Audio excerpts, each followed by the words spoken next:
こんにちは、工具屋てっちゃんです。今日の工具屋てっちゃんがおすすめしますはこちら、クニペックスのメカニックプライヤーです。はい、ロングノーズプライヤーですけれども、一般的なロングノーズプライヤーといいますと、このようなタイプ、カッター付き、カッターなしなんですね。お店でもですね、これ何が違うんですかってよく聞かれるんで、こちらのカッター付きのロングノーズプライヤーとの違いを合わせてですね、こちらのメカニックプライヤーのおすすめのポイントをですね、3つにまとめてみましたので、順番に紹介します。まず1つ目ですね、カッターがないということです。ね。はい。カッター付きとカッターなしです。カッターがないと。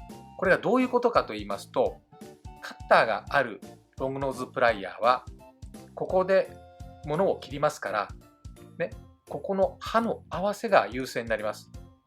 はい。例えば、ここが先に当たってしまうと、刃が浮いてしまって物が切れません。ですから、ここが一番先に当たるようになっているわけですね。よって、ここ、真ん中はですね、ちょっと隙間が空いちゃうんです。はい。ですから、例えば、このような紙をこう挟みますね。挟みます。もちろん、こう挟めるんですけども、はい。はい。このようにね、先端しか接触してないんで、このようにこう紙がね、動いてしまいます。あまりこういう薄いものをつかまないかもしれませんけどもね。で、こちらですね、メカニックプライヤー、こちらカッターがありませんから、ここの合わせ面をね、優先して作れます。ですから、はい、挟みます。はい、動きません。ね、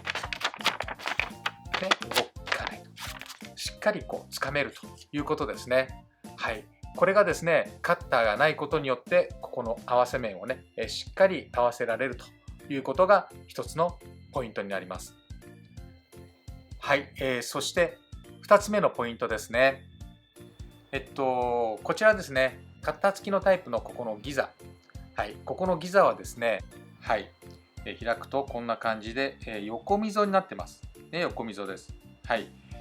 横溝でしたら、こういう風なね、動き、引きの動きはいいですけど、こういう風にね、横に向けてしまうと滑ってしまいますよね。はい。はい。こちらのですね、メカニックプライヤーですね。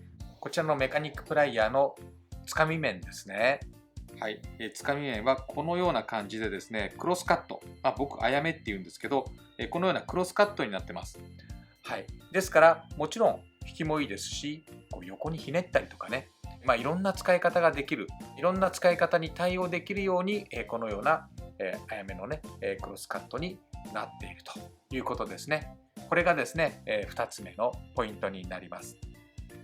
はい、それと3つ目のポイントですね。こちらメカニックプライヤーということでですね、いろんなメカニックさんのニーズに合わせてですね、先端の形状がですね、いろんな種類があるんですね。はい。例えば、このようなタイプ。ベントタイプもこのようにね、2種類あります。ね。そしてベントでもこのようなちょっと変わった形ですね。はい。先端の形状がですね、このような変わった形のプライヤーもありますし、はい。このようにくにゃっと曲がったりですね、輪っかになったようなこんなね、プライヤーもあります。そしてもちろん、コンフォートグリップもね、ございます。ストレートとベントタイプであります。はい。そんな感じでですね、カッターのないメカニックプライヤー、いろんなメカニック、ね、車のメカニックさんもいらっしゃれば、いろんな産業機器のメカニックさんね、いろんな方がいらっしゃいます。はい。そんなメカニックさん向けにですね、作られたメカニックプライヤー、ね、カッターなしで先端のつかみ面を優先したプライヤーです。あなたの作業目的に合わせてね、お選びいただければなと思います。カッターいらないよとね、ここのつかみ面を優先して使いたいという方にぜひ使っていただきたいプライヤーになります。こちらの商品はファクトリーギア各店と通信販売で購入できますのでね、よかったらぜひ使ってみてください。ということで、今日の工具屋てっちゃんがおすすめしますは、クニペックスさんのメカニックプライヤーでした。